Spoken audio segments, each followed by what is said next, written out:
जय श्री राम, सत्य सनातन की जय। नमस्कार, आप देख रहे हैं G19 टीवी। मैं अमरेश कुमार सिंह। इस वक्त प्रयागराज के पावन धरती से, जहां की महाकुंभ स्नान को लेकर के संत महात्माओं का अमृत महोत्सव का आयोजन किया गया है और 12 वर्ष के अंतराल पे लगने वाला महाकुंभ को लेकर के इस प्रयागराज के पावन धरती पर पूरे विश्व भर के संत महात्माओं दार्शनिकों का आगमन हुआ है।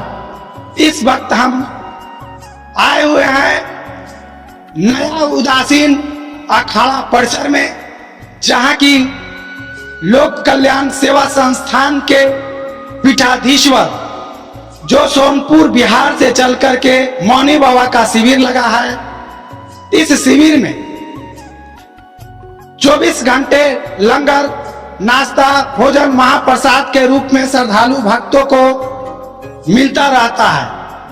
यह शिविर जो विश्व में नंबर 1 स्थान पर आ रहा है, जैसा कि आप नजर उठा के देख सकते हैं कि हमारा देश भारत ही है, जहां की महाकुंभ के अवसर पर सबसे बड़ा संत समागम का आयोजन हुआ। यहां पर लोगों की क्या राय है, अपने सनातन धर्म को लेकर के यहां के जगत गुरु पीठाधीश्वर की क्या सोच है और इस पावन तट की क्या महिमा है, जान लेने का प्रयास करते हैं। प्रयागराज के पावन तट पर, जहां की हिंदू सनातन परंपरा के मानने वाले लोगों का विशाल आगमन हो चुका है और मौनी अमावस्या के पूर्व संध्या पर करोड़ों श्रद्धालु भक्त पीठाधीश्वर संत महात्मा यहाँ के पवित्र संगम में गोता लगाने के लिए आए हुए हैं। यहाँ इस जगह पर हम महामंडलेश्वर मौनी बाबा से जानना चाहते हैं। बाबा जी, इस आयोजन को लेकर के आप श्रद्धालु भक्तों को क्या कहना चाहेंगे? यह आश्रम इस समय, यह नगरी प्रयागराज स्वर्ग के से ज्यादा सुंदर, 68 तीर्थ जहाँ सब है, सभी तीर्थों का जहाँ सब पैर धरते हैं बस सारे तीर्थनिवास होते हैं। और देवता भी संत की महिमा वेद नहीं जाने, जेता संत की महिमा वेद नहीं जानते। उस संत की महिमा दर्शन के लिए सारे हिंदुस्तान बढ़ पड़ा है। और यह नगरी अभी स्वर्ग से, वैकुंठ से ज्यादा मुद्दा है, इसलिए कि सारी देवी देवता, सारे पुरुष इकट्ठा हुए हैं और सबों ने गंगा नगरी को, जमुना और गंगा के संगम को, सरस्वती के संगम को प्रेम से कष्ट स्नान करके भी स्नान कर रहे हैं और अपने शरीर उसी तरह पवित्र करते हैं जैसे कि बर्फ के ठंड के समय में बर्फ पथरीला जगह में आग जलने से हमारा शरीर का सभी ठंडी खत्म हो जाता है, हृदय कंपना खत्म हो जाता है। उसी प्रकार इस गंगा के स्नान में, संगम के स्नान में हमारे जो भी पाप कर्म है, पूर्वजों को पाप कर्म है, वो सभी नष्ट हो जाएंगे। हम सभी स्वर्ग के अधिकारी बन जाएंगे। तो नाम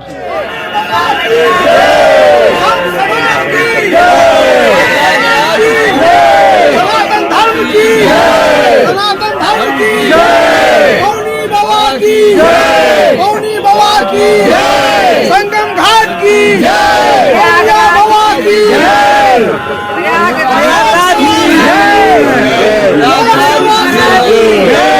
प्रयागराज की बाबा मौनीदास की लोक सेवा आश्रम की। हम अभी तीर्थराज प्रयाग के नजदीक आए हुए हैं।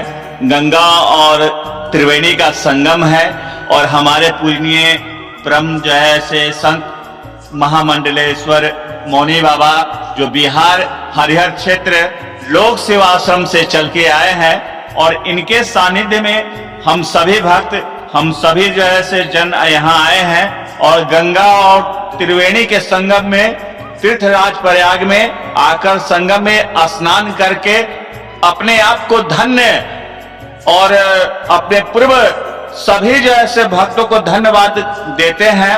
और ऐसा मनोरम दृश्य ऐसा लग रहा है मानो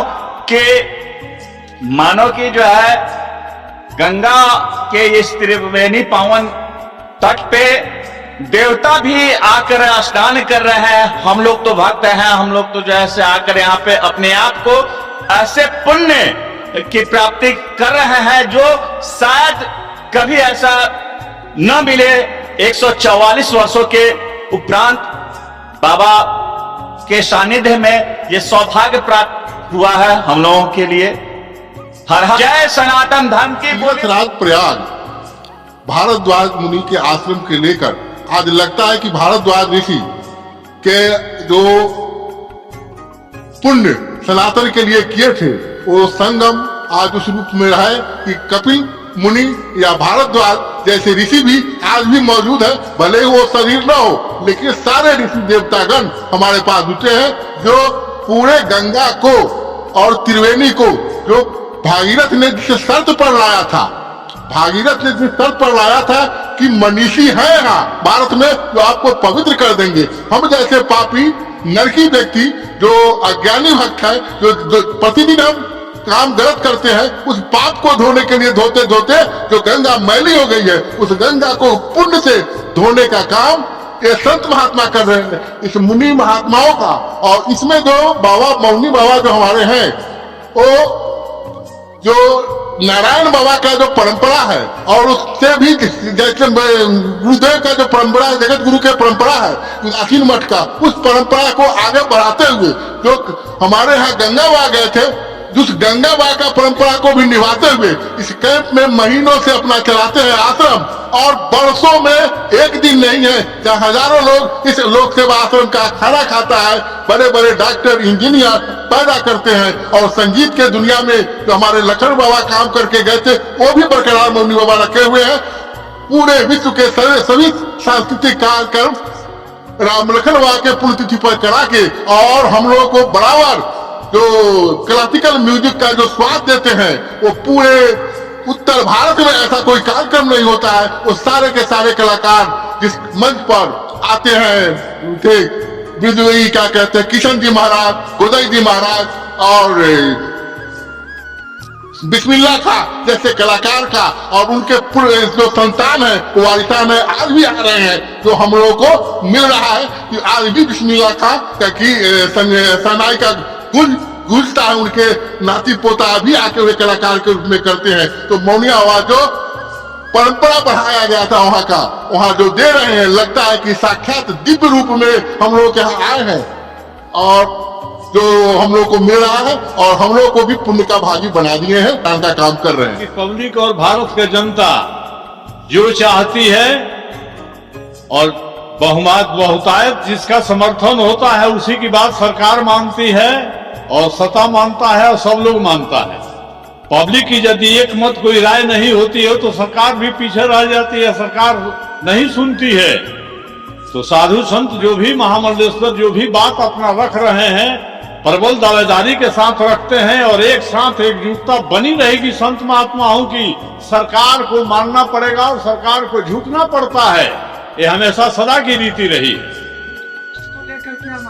हिंदू राष्ट्र के ऊपर भी हिंदू राष्ट्र हमारा हमेशा से था, आज भी है और सदा रहेगा। हिंदू राष्ट्र और सनातन धर्म का कोई कुछ बाका नहीं बिगाड़ सकता है, नहीं हानि नहीं हो सकती है हमारी। और हिंदू माताओं पर हमको क्या कहना चाहेंगे? हिंदू माताएं तो हमारे भारतवर्ष की मातृशक्ति है, देवी शक्ति है, जिस शक्ति से उत्पन्न होकर सब जीव जो है सो शक्तिशाली बनता है।